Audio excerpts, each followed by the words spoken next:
Good evening! Meron kaming napagtripan nung pumunta kami sa SM.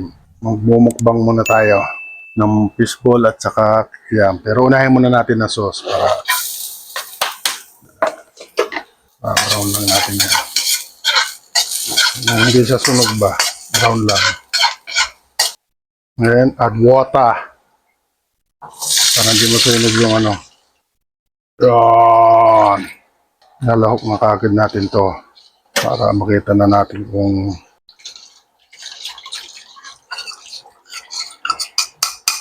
then titimplahan natin ng 1 tablespoon ng toyo. Yan. Then seasoning granule na half teaspoon. 2 kutsara ng sukal. Yan. Then halo-halo.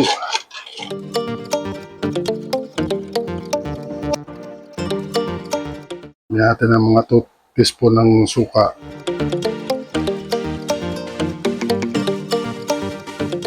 Dahil kulang pa sa kulay, dagdagan natin. Isa pa uling tablespoon. Kaya natin yan. Para laputin lang, pakukuluin. Tapos lagyan natin ng sili. Ano? Oh! Lagyan natin ng sili habang mainit pa. Oh! Yan. Yan lang ang paggawa ng sauce ba. Yun. Iyaw. Yan. Yan dapat ang sauce ng ano. Lalapot pa yan pag lumamig. Sa harapan yung kapit yan sa ano. Fishball ba. Kailangan lubog yung ano. Fishball o kaya kikiam. Paano mo malalaman pag mainit na mantika? Ito lang ang sikreto dyan. Abay, tanungin mo, mainit ka na ba? Yun lang yung pag sumagot siya, mainit na ako. Lalagay mo na ngayon yung ano. Ito ba? Ang tawag dito ay fishball. Tignan natin. Yan. Halo-haloin mo lang yan hanggang lumobo yan.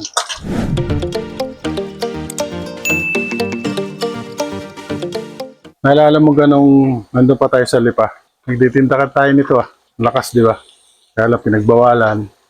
Ang ating tinda nun, may french fries, fishball, kikiam, kwek-kwek, flying saucer. Sarap kaya yung flying na yun. Parang yung bun, pipiratin mo siya talaga, pero may palaman na siya sa loob. Meron siya yung lutuan na ganyan. Lakas natin nun. Nakaabot ka nun. Tinda natin ganyan.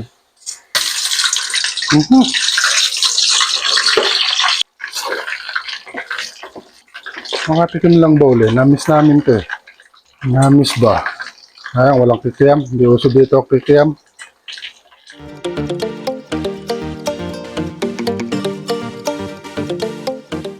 Alis na naman ang craving. Alisin na natin. Baka ma-overcook ba? Misipit kasi. Pero ibigay mo kay ano.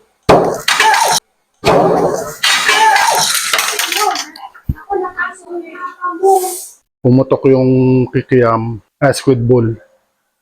Pumutok ang lakas. Kailangan gamutin nga agad. Ito yung first aid. Ito, egg white. Ito sadyang ginagamot agad. Huwag niyo babad sa tubig. Malamig ang egg white. Tapos meron siyang inihil na yung balat.